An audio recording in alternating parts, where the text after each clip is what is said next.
Hola, hoy resolveremos un problema para aprender a calcular el campo magnético producido por alambres rectos y largos con corriente. El problema dice que determine el campo magnético en el punto P debido a los alambres rectos y largos con corriente que se muestran en la figura. Considere que I1 es igual a 2 amperios e I2 es igual a 3 amperios. En el dibujo estamos viendo un corte de los alambres. Esos círculos que están a la par de donde dice I1 e I2 son los alambres. I1 tiene un punto en el centro que representa una corriente saliente, o sea, la corriente I1 está saliendo de la página y ese alambre está ahí entrando a la página. Mientras que el alambre I2 tiene una X en el centro. Esa X representa una corriente que entra a la pantalla o al papel. O sea, la corriente I2 está entrando a la página. Para calcular el campo magnético en el punto P, vamos a encontrar primero el campo magnético producido por el alambre 1 en el punto P, luego el campo magnético producido por el alambre 2 en el punto P, y por último sumamos esos dos campos magnéticos para encontrar el campo magnético total en el punto P. Voy a empezar con el campo debido al alambre 1. Lo primero que debo hacer para encontrar ese campo es trazar una línea que vaya desde el alambre hasta el punto P. Una línea recta desde el alambre hasta el punto P. El campo magnético que produce este alambre con corriente en el punto P tiene que ser perpendicular a esta línea que tracé, porque si yo trazo una circunferencia centrada en el alambre que pase por el punto P, el campo magnético tiene que ser tangente a esa circunferencia. Y la dirección del campo magnético estará dada por la regla de la mano derecha. Yo alineo el dedo pulgar de la mano derecha con la corriente. En este caso, como la corriente sale del papel, pongo el dedo pulgar saliendo del papel. Y entonces el campo magnético circula o da vueltas alrededor del alambre en este sentido. Quiere decir que en el punto P el campo magnético tendría que ir en este sentido. Tiene que ir para acá, formando un ángulo de 90 grados con esta línea que tracé. Este sería el campo B1 debido al alambre 1. Para calcular la magnitud de ese campo B1, utilizo la siguiente relación. B1 sería igual a mu sub 0 por la corriente entre 2pi por r, donde r es la distancia en línea recta desde el alambre hasta el punto P donde nos interesa averiguar el campo magnético. Entonces, B1 en este caso será mu sub 0. Mu sub 0 es una constante que vale 4pi por 10 a la menos 7 teslas por metro entre amperio, por la corriente que lleva el alambre 1. La corriente I1 dice el problema que es de 2 amperios sobre 2pi por r. Y r es la distancia de aquí a acá. Esa distancia yo la puedo averiguar completando este triángulo rectángulo que se forma aquí. R sería la hipotenusa de ese triángulo rectángulo. Eso sería raíz de esta medida al cuadrado, que esta medida sería 4 metros más 6 metros, 10 metros al cuadrado más esta medida de aquí a acá, que sería del 3 al 5, habría 2 metros, 2 al cuadrado. Y esto me daría la magnitud del campo magnético producido por el alambre 1 en el punto P. B1 sería entonces igual a 3.92 por 10 a la menos 8 teslas. Ahora, esto es un vector. El campo B1 es un vector y aquí lo que tenemos apenas es la magnitud del vector. Para poder sumar el vector B1 con algún otro vector de campo magnético que haya en el punto P, yo necesito escribir el campo B1 por componentes. Aquí ya tengo la magnitud. Para sacar las componentes nada más tengo que multiplicar por seno y coseno de algún ángulo. Veamos cuál es ese ángulo. Si reviso bien, este ángulo de acá es igual a este ángulo de aquí, del triángulo rectángulo. Entonces, yo podría calcular senos y cosenos de este ángulo a partir de la medida de los catetos y la hipotenusa de este triángulo de aquí. Para calcular la componente x del vector B1 se sacaría con coseno porque quedaría en el adyacente al ángulo que tenemos acá señalado. Coseno de este ángulo es igual al coseno de este otro y el coseno de este ángulo sería este cateto entre la hipotenusa.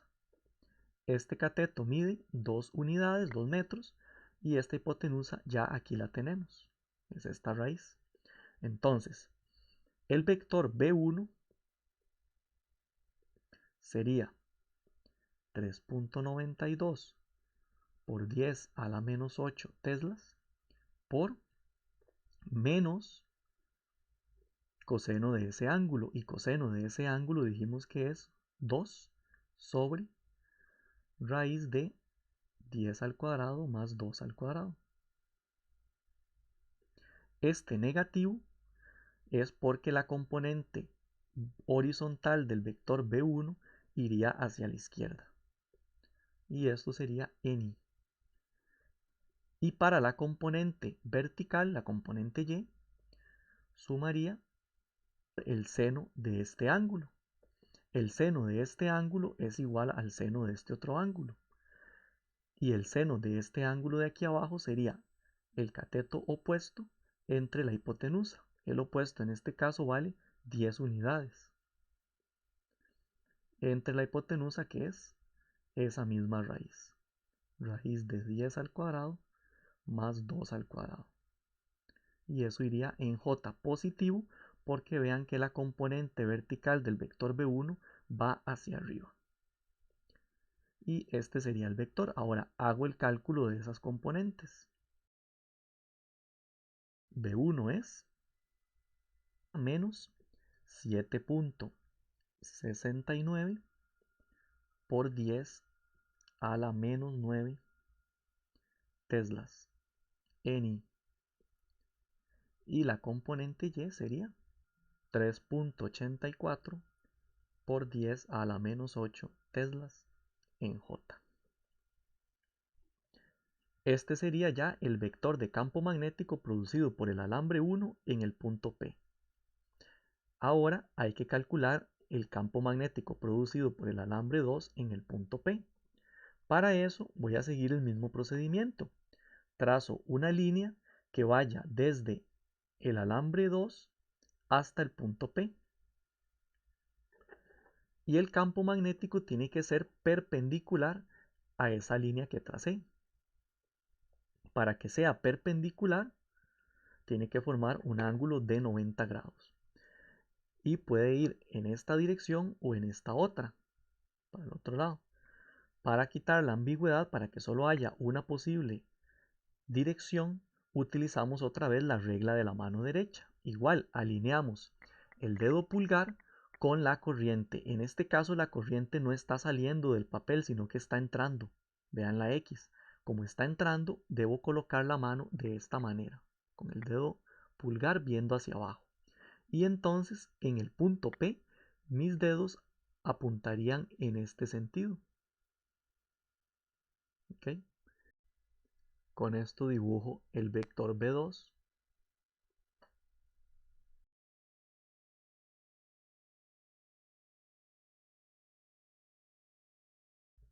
Ese sería el campo B2. Forma un ángulo de 90 grados con esta línea. Ahí hay 90 grados. Y para poder calcular, voy a completar este triángulo que se forma acá.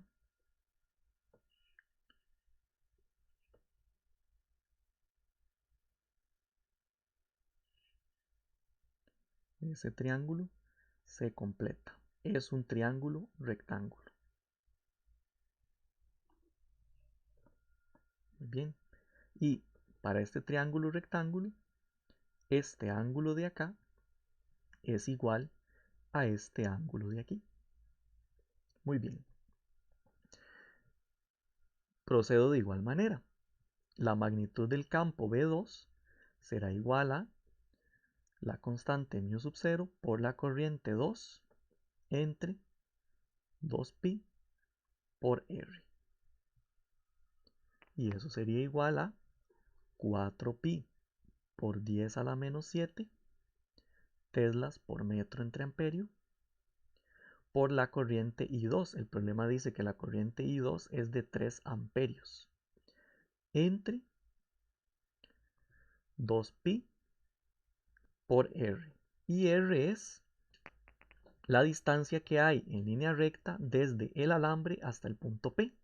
Esa distancia sería la hipotenusa de este triángulo rectángulo que se formó acá. Se puede calcular usando el teorema de Pitágoras con raíz de esta distancia al cuadrado, que sería 4 metros, más esta otra distancia al cuadrado, que sería de 6 y 5, 11 metros. Esto daría 5.13 por 10 a la menos 8 teslas. Ahora debo escribir las componentes de este vector B2. Para encontrar las componentes, simplemente multiplico por seno o coseno según sea el caso. Entonces, el vector B2 sería la magnitud del vector 5.13 por 10 a la menos 8 teslas por, y abro un paréntesis, para la componente X de este vector estaría dada por el seno de este ángulo, porque queda en el cateto opuesto. El seno de este ángulo es igual al seno de este ángulo, y el seno de este ángulo es el opuesto entre la hipotenusa. Este opuesto vale 11 metros y la hipotenusa es esta misma raíz que ya teníamos acá. Entonces me queda 11 sobre la raíz de 4 al cuadrado más 11 al cuadrado. En I positivo, porque vean que este vector tiene su componente X hacia la derecha,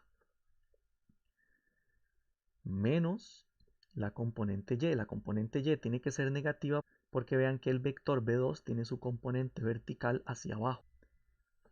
Y para sacar la componente vertical del vector B2 necesitaría el coseno de este ángulo. El coseno de este ángulo es igual al coseno de este otro. Y coseno de este ángulo es el adyacente, que mide 4 unidades, 4 metros, entre la hipotenusa.